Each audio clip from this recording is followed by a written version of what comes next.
What is the one story you want to tell that you can never fit into a conversation? Episode 1. Second episode on other channel, link in description. I was stage managing a show in New York City in a sketchy part of town. Got out around 11:30 at night. No one was around, and I started the long walk to the subway. A few blocks ahead of me, I saw someone running toward me. I got nervous. What was going on? As he got closer, I realized he was a he. He was stark naked. He was wearing a brown paper shopping bag on his head with round eye holes cut out of it to see, and he was furiously masturbating. He ran right past me, still jacking off, and disappeared around the corner. Most cartoonish crazy ass thing I've ever seen. It was kind of mean, but harmless prank me, and every neighborhood kid did when I was growing up. There was this old lady's house we would go by once a month, and each time a different kid would go up to the door, ring the doorbell, and asks if Mike could come out and play. The problem was there was no one named Mike living there. It was just her. This went on for about 2 years, and every time someone did this, the old lady was so nice explaining how there was no Mike. When she did, we acted all sad and slowly walked away. Kids are assholes, man. When I was a baby, I was traveling to the US with my dad from Iceland. We got bumped up to first class, where we met Snoop Dogg, who held me in his arms and said, "Damn, that's the cutest baby I've ever seen." I went to a Skrillex show in 2010, when he was a big deal in the rave community. After the show, my friend and I are having a smoke around the back of the venue when Skrillex and his posse come out the back doors. We get a few pictures and ask him if he wants to split the L joint we had rolled for after the show. He takes one look at us, up and down, and says, "Sure. Meet me at our hotel. We will be in the tour bus around the back. See you in a bit." Cue shitting ourselves. We remain cool on the surface and tell him we'll see him there. We jump in the car and drive to the hotel where he was staying, about 20 minutes away. As we start pulling around the back, we don't see a tour bus anywhere and start to think the whole thing is just a ruse put onto amuse-board musicians on long tours. Then, tucked away in the back of the parking lot is a large black bus. We walk up, and as I go to knock on the door, Skrillex busts open the door and gives me the most sincere "You're my new best friend" hug and yells, "You made it." We enter the bus, and he introduces us to his friends, his tour manager, and Zed, who he was touring with at the time. We go in the back of the bus and smoke some weed. He plays us some music that hadn't been released yet, and we chat about your usual high guy shit. He tells us about never wearing the same pair of underwear twice on tour and some other shit I don't remember, because at this point I thought I had to be dreaming. We are there an hour or so when the door busts open, and in walks another DJ, Porter Robinson, high as shit on likely Molly. He starts demanding a dance party, so Zed plays a personal show for about 8 of us, and we dance and smoke until the sun came up. At the time it was absolutely legendary. I will never forget it, and I tell it every chance I can.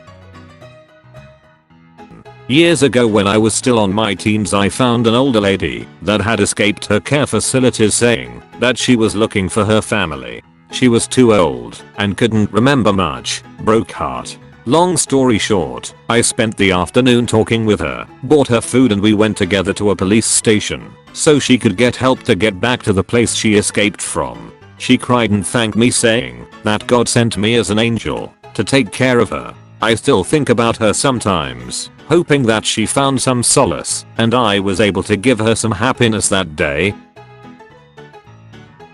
I have a bad case of lucid dreaming where I will be half awake and half asleep, but basically whenever I'm really anxious or stressed about something, I will half wake up and still see my dream like it's real. One night a few years ago, I was half awake, and I looked out my window and saw a red Mazda crash into my father's parked blue Chevy. The Mazda drove off and left a huge mess. I was so certain it was real that I ran to the other side of the house and woke up my parents at 3 AM. When we went outside, the car was perfectly fine. 3 nights later, a red Mazda crashed into my dad's parked car and left the license plate. Turns out that the neighbor across the street was having an affair and was a drunk. He drove his lover's red Mazda home one night because he was so drunk and crashed it into my dad's car. One of my mother's friends used to work at Prince's estate, Paisley Park. Prince took a particular liking to said woman, let's call her Lisa, and offered to throw Lisa a private birthday party at his mansion. I was about 6 years old when I went there, being dragged along by my mother, having no clue where we were, nonetheless the magnitude of who Prince was. I briefly spoke with him. He complimented me on my choice of skirt, a tutu, and told me to never let the cold of Minnesota change you, and never let the cold of others influence you. I grew up in Texas state parks. My mom was a park ranger, and I always went to work with her from the time I was a little girl. To this day I have an innate fondness for the wild, and know more about alligators, snakes, plants, insects, and birds than what is generally considered normal. Driving around with friends is always a reminder of my oddity when I'll suddenly shout out, wow, look at the northern harrier, wow, in the gray phase too, gorgeous. Or sitting around a grill or campfire, I'll perk up and go, listen, that's a great horned owl over there. I usually just get odd looks, and then the conversation goes back to where it was before. Anyway, growing up in the state park, I rode my bike everywhere, all day long, on trail, on road, or just completely in the wild, all by myself. This particular state park is rife with live oak trees, massive towering behemoths whose roots tend to arc up out of the ground by several feet sometimes. Well, one day I was biking downhill at a pretty fast pace, and my front tire hit one of these natural arcways that I had somehow failed to notice, and my bike came to a dead stop. Not me though. I proceeded to do a full, beautifully executed front flip over the handlebars and stuck the landing with both feet planted, arms extended in front. After a beat, when I realized what had just happened, I raised my arms up daintily in the air like a gymnast, then skipped back to my bike and continued my day. No one saw it, but I felt like I had just won a gold medal. My school had a strict policy of no electronics during school hours, so even if you had headphones in and nothing out, they'd take your phone/MP3 player or whatever away. One day I got bored at lunch and plugged my headphones into a banana, put the banana in my backpack, and sat down with my friends. We sat in front of the attendance office in the courtyard, so naturally there were administrative staff nearby a lot of the time. Sure enough, a dean came out, saw me, gave me some lecture, and said to hand over the device. I opened my bag and pulled out the banana with the headphones plugged in. She laughed, I laughed, friends laughed, then she still took my banana. This year for my birthday, my husband took myself along with some family members to see the redwoods in Humboldt County, circa. We stayed in a lovely VRBO he found located in a very small town, some 300 people. After a long morning of adventuring, we were returning to the house for lunch when we saw this awful mess of a house. Imagine your stereotypical white trash, meth head house with a kiddie pool on the roof. The house itself was behind a chain link fence with so much trash piled up behind it, you could barely see the house. There was smoke billowing from behind the fence. Almost everyone in the car dismissed it as a trash fire, except my husband, who insisted something was wrong. He flipped a U and pulled over on the side of the road opposite of the house. Sure enough, there were flames coming out of the roof. My sister-in-law calls 911. My husband runs to warn the neighbors, while my brother and I run to a nearby field where we see a farmer riding a tractor. He is completely oblivious to the fire, and it was quite difficult to even get his attention.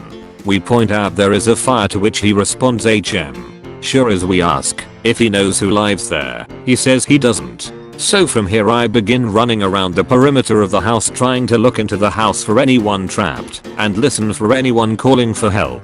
As I round the corner of the property, I hear sitcom laughter coming from a shed. I scream, hello, is anyone there?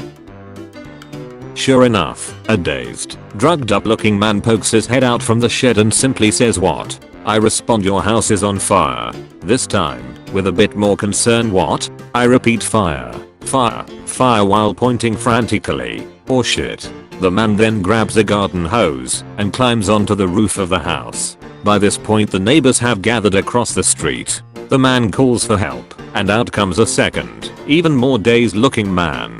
He is instructed to turn on the hose. He stumbles over to it, and a light trickle of water comes from the mouth. "I need more line," says the first man. "There ain't any more line," responds the second, completely apathetic to their situation. Eventually, the volunteer fire department from the next town over arrives and promptly takes control of the situation. We decided it was time to leave. "I need more line" has become an inside joke among us. I saved a mother and her infant from drowning on my honeymoon. My wife and I were on our honeymoon in Fiji and were on a day cruise around the islands. We had a stop off for lunch on a small island with a pool. We are hanging out, having a beer up the deep end of this pool, which must have been about 10 meter x 5 meters. It turns out that the shallow end was around 1 meter deep, and halfway down the pool there was a vertical drop off where all of a sudden it becomes around 2.5 meters deep. Really safe, I know. Anyway, there's a young mum walking around the shallow end of the pool with her baby daughter.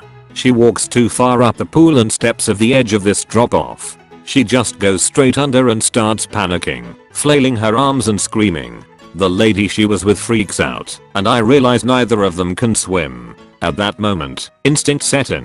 I slammed my beer down, ignoring what my wife was saying. It turns out this was going to be the first time of many, and pushed off the side of the pool towards this lady. With the momentum, I managed to scoop her and her daughter with relative ease and put them back on the ledge. Adrenaline is a funny thing.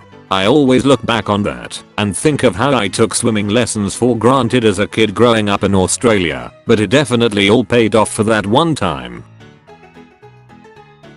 You have message from the story man. Like and sub to get nothing.